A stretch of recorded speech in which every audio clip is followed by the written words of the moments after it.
Perkenalkan, nama saya Alsius Burakia Bumblolon dengan NIM 32125-121. Di sini saya akan menjawab soal yang diberikan oleh dosen pengantar manajemen. Yang pertama, komunikasi dalam manajemen. Pengertian komunikasi dalam manajemen. Komunikasi dalam manajemen adalah proses penyampaian pesan, ide, instruksi, atau informasi secara sistem di antara para manajer, karyawan, dan pihak eksternal organisasi. Proses ini bertujuan untuk menyampaikan persepsi, mengordinasikan tugas, serta memastikan seluruh elemen organisasi bergerak menuju target yang sama. Yang kedua, mengapa komunikasi menjadi faktor penting keberhasilan organisasi? Yaitu komunikasi menjadi faktor penting keberhasilan organisasi karena berfungsi sebagai penghubung utama dalam mengordinasikan setiap anggota, menghindari kesalahpahaman, dan menyelaraskan langkah menuju tujuan bersama. Tanpa komunikasi yang baik, seluruh potensi sumber daya yang ada tidak akan dapat berjalan secara maksimal. Berikut faktor yang sangat berpengaruh, yaitu yang pertama, meningkatkan kolaborasi dan koordinasi. Yang kedua, mendorong produktivitas dan kinerja. Yang ketiga, mencegah dan mengatasi konflik. Yang keempat, membangun motivasi dan keputusan kerja. Nomor yang kedua, sender atau pengirim. Pihak yang menjadi sumber informasi atau pembuat pesan, sender, memulai seluruh proses komunikasi dengan memiliki gagasan, pemikiran, atau informasi yang ingin disampaikan kepada orang lain. Yang berikut, encoding atau pengkodingan. Proses mental di mana pengirim mengubah ide atau pikiran menjadi simbol-simbol tertentu. Simbol ini biasa berupa kata-kata, lisan, atau tulisan, gerakan tubuh, isyarat, atau gambar agar pesan tersebut dapat disampaikan. Yang berikut, messenger atau pesan. Produk fisik atau informasi aktual hasil dari proses encoding. Pesan adalah apa yang sebenarnya dikomunikasikan, baik berupa teks, pembicaraan, surat, dokumen teks tertulis, hingga ekspresi wajah. Yang keempat, channel atau saluran media. Media atau perantara yang digunakan untuk mengirim pesan dari pengirim ke penerima. Contoh channel antara lain adalah udara saat berbicara langsung, telepon, email, surat, atau aplikasi pesan instan. Yang berikut, decoding. Penerjemah kode, proses di mana penerima menginterpretasikan dan menerjemahkan simbol-simbol yang diterima penerima. Penerima mencoba memahami maksud dan arti dari pesan yang disampaikan oleh pengirim. Yang berikut, receiver atau penerima. Pihak yang menjadi sasaran atau tujuan di pesan tersebut. Receiver adalah orang yang membaca, mendengar, atau melihat pesan yang dikirim. Yang berikut, feedback atau umpan balik. Tanggapan atau respon dari penerima yang dikirim kembali kepada pengirim. Feedback berfungsi sebagai indikator untuk menunjukkan apakah pesan telah diterima dan dipahami dengan benar sesuai maksud pengirim. Yang berikut, noise atau gangguan. Segala bentuk hambatan yang dapat mendistorsi kejelasan pesan dalam proses komunikasi. Seperti yang terlihat pada panah di bagan, noise dapat mengganggu seluruh channel pengirim, sender maupun penerima receiver. Contohnya adalah suara bising fisik, kendala sinyal, perbedaan bahasa, hingga gangguan konsentrasi. Nomor ketiga, hambatan komunikasi yang sering terjadi dalam komunikasi dan contoh. Yang pertama, hambatan semantik. Penarafis kata atau pengguna jargon. Contoh nyata, tim IT menggunakan istilah teknik rumit saat rapat dengan tim pemasaran. Cara mengatasi, gunakan bahasa sederhana yang dipahami semua divisi. Yang berikut, hambatan psikologis atau emosi dan persepsi. Pengaruh emosi prasangka atau rasa takut antara anggota. Contoh nyata, staf takut melaporkan kesalahan kerja karena atas sangka temperamental. Cara mengatasi, bangun budaya keterbukaan dan ruangan aman berpendapat. Yang berikut, hambatan fisik atau teknis. Definisi, gangguan lingkungan atau kegagalan alat komunikasi. Contoh nyata, jaringan internet terputus saat koordinasi penting via Zoom, meeting, cara mengatasi, sediakan infrastruktur cadangan dan platform komunikasi yang stabil. Yang berikut, hambatan struktural. Alur birokrasi organisasi yang terlalu panjang dan berbelit-belit. Contoh nyata, pesan dari staf bawah terlambat sampai ke direktur karena harus melewati banyak lapisan manajer. Cara mengatasi, terpaksa sistem komunikasi horizontal atau gunakan aplikasi koordinasi langsung seperti Slack atau Teams. Nomor yang keempat, pengertian kepemimpinan dan peran seorang pemimpin. Yang pertama, pengertian kepemimpinan. Kepemimpinan adalah proses mempengaruhi, mengarah, dan memotivasi orang lain, seperti anggota atau bawahan, agar mau bekerja sama secara sukarela demi mencapai target atau tujuan bersama yang telah ditetapkan. Kepemimpinan bukan sekadar jabatan struktural, melainkan kemampuan sosial untuk menggerakkan energi kelompok. Yang berikut, peran pemimpin dalam mencapai tujuan organisasi penuh. Menyusun visi jangka panjang organisasi, menerjemahkan visi tersebut menjadi strategi dan target yang jelas bagi seluruh tim, inspirasi dan motivator, membakar semangat kerja anggota saat menghadapi tantangan. Nomor yang kelima, pengalaman kepemimpinan yang baik maupun kurang efektif. Kepemimpinan yang baik. Seorang ketua organisasi mahasiswa selalu melibatkan anggota divisi dalam mengambil keputusan, yang memberikan ruang bagi staf muda untuk memimpin proyek kecil, namun tetap siap membimbing jika terjadi kendala. Analisis teori situasi, pemimpin sukses menerapkan gaya delegitas atau mendelegasikan, dan participating atau berpartisipasi, karena melihat anggotanya sudah memiliki kompetensi yang motivasi yang cukup. Kepemimpinan yang kurang efektif. Pengalaman, seorang manajer perusahaan bersikap sangat laku. Semua keputusan sekecil apapun harus persetujuan. Ia jarang menerima masukan dan sering menyalahkan staf di depan umum. Pemimpin memusatkan seluruh wewenang dalam organisasi modern yang membutuhkan inovasi cepat. Gaya ini kurang efektif karena mematikan kreativitas dan memicu tingkat angka turnover, membuat suasana kerja menjadi penuh tekanan dan menurunkan kinerja jangka panjang. Nomor 6, perubahan organisasi. Pengertian perubahan organisasi adalah proses transformasi, modifikasi, atau akselerasi yang dilakukan secara sengaja pada elemen internal organisasi. Perubahan ini biasanya mencakup aspek struktur, teknologi, budaya kerja, strategi bisnis, maupun sumber daya manusia guna meningkatkan efektivitas kerja. Mengapa organisasi perlu melakukan perubahan?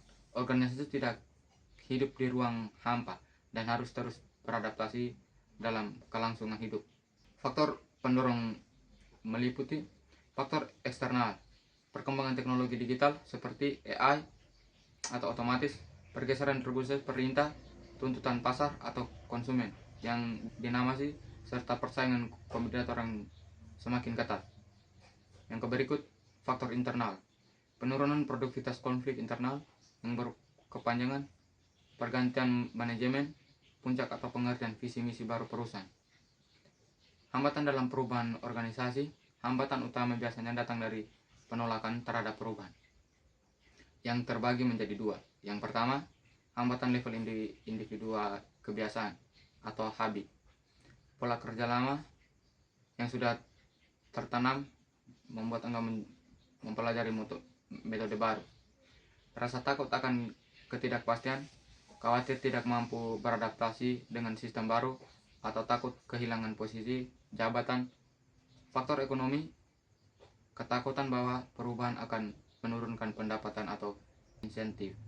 Yang kedua, hambatan organisasi terstruktur, regulasi, birokrasi atau SOP yang terlalu kaku dan sulit diubah dengan cepat. Ancaman terhadap alokasi sumber daya. Beberapa divisi menolak perubahan karena khawatir anggaran atau pengaruh mereka akan dipangkas demi divisi lain.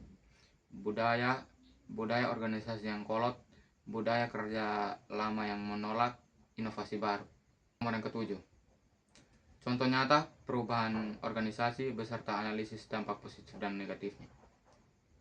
Contoh perubahan organisasi dampaknya, contoh nyata pada insistensi pemerintah atau BUMN, yaitu PT Kereta Api Indonesia yang melakukan transformasi besar-besaran dari sistem konvensional ke sistem digital. Dalam modern, deskripsi perubahan organisasi PT KAI melakukan perombakan total meliputi yang pertama budaya kerja, mengubah orientasi dari sekadar penyediaan jasa transportasi menjadi organisasi yang berfokus pada pelayanan pelanggan. Berikut B, teknologi, mengganti sistem tiket fisik manual menjadi digital penuh. Dampak positif, proses antrian tiket berkurang drastis karena mayoritaskan transaksi berpindah ke online. Kepercayaan masyarakat kembali meningkat. Suasana stasiun menjadi bersih, aman, bebas, dan nyaman bagi penumpang. Yang berikut, mengubah pandangan masyarakat terhadap birokrasi atau BUMN yang dulunya dianggap kaku dan tidak berprofesional menjadi modern. Dampak negatifnya, sebagai karyawan senior, kesulitan beradaptasi dengan sistem komputerisasi baru dari ritme kerja yang lebih ketat. Yang berikut, biaya investasi sangat besar. Yang berikut, membeli sistem IT baru dan melatih SDM. Yang berikut, resistensi dari pihak eksternal seperti terjadi konflik dan unjuk rasa dari para calon pedagang kaki lima di sekitar stasiun yang kehilangan lahan usahanya akibat stretilasi. Yang kedelapan, pengaruh konflik terhadap kinerja organisasi beserta analisis dampaknya. Konflik tidak selalu berdampak buruk atau selalu merusak. Berdasarkan pandangan modern, konflik pada tingkat tertentu justru sangat berperilaku agar organisasi tetap hidup dan inovatif. Secara garis besar, konflik dibagi menjadi dua jenis, yaitu konflik fungsional, konflik yang mendukung tujuan organisasi dan memperbaiki kinerja. Yang kedua, konflik disfungsional, konflik yang menghambat performa dan merusak hubungan kerja. Dampak positif atau konflik fungsional, ketika konflik dikelola dengan baik dan berfokus pada substansi pekerja bukan personal. Dampaknya meliputi mendorong inovasi dan kreativitas, perbedaan pendapat memicu lahirnya ide-ide yang belum pernah terpikir sebelumnya. Yang kedua, dampak negatif. Komplikasi di fungsional, jika konflik dibiarkan terlarut-larut, melebar ke masalah profesional atau emosional, atau terlalu intens, dampaknya meliputi yang pertama, penurunan produktivitas atau energi staf habis terkuras untuk berpolitik atau berargumen, sehingga fokus pada target pekerjaan utama terbaikan. Yang berikut, merusak kinerja sama tim. Terciptanya kubu-kubu atau show mental di dalam organisasi yang saling menjatuhkan dan menolak berkoordinasi. Berikut, stres kerja tinggi dan turnover. Suasana kantor menjadi beracun atau toksik, memicu stres karyawan dan menyebabkan tinggi angka pengunduran diri. Yang kesembilan, wawancara UMKM. Saya punya wawancara yaitu di kios atau kedai kecil. Yang pertama, sistem komunikasi. Sistem komunikasi UMKM kios adalah cara yang digunakan oleh pemilik kios untuk saling bertukar informasi dengan pihak luar seperti pembeli, karyawan, atau lingkungan sekitar agar operasional usaha berjalan lancar. Tujuan komunikasi, menginfokan stok promo, memberitahu pelanggan bahwa barang yang dicari sudah datang atau sedang ada diskon. Yang berikut, membangun hubungan baik, membuat pembeli merasa nyaman agar mau datang kembali. Yang berikut, menghindari salah paham, memastikan pembeli tahu harga atau aturan di kios dengan jelas. Berikut B, gaya kepemimpinan. Kepemimpinan mandiri, karena tidak memiliki karyawan, gaya ini fokus pada kedisiplinan penuh terhadap diri sendiri, di mana pemilik kios bertindak sebagai bos sekaligus pelaksana yang harus mengatur waktu, mengelola keuangan, dan memotivasi diri sendiri setiap hari agar kios tetap berjalan lancar. Yang berikut C, perubahan yang dilakukan. Pemilik kios pasti mengubah cara manualnya dengan mulai menyediakan pembayaran non-tunai seperti kris, serta menggunakan aplikasi kasir gratis di smartphone untuk mencatat stok barang dan keuangan secara otomatis. Yang berikut D, upaya pengembangan. Membawa variasi produk, menambah produk yang banyak diminta seperti token listrik, pulsa, dan saldo dana. Yang berikut, menjalani hubungan yang baik dengan pemasok, mencari pemasok yang terpercaya, dan menawarkan harga yang kompetitif. Yang berikut, meningkatkan kualitas pelayanan, bersikap ramah dan sopan dalam melayani pelanggan.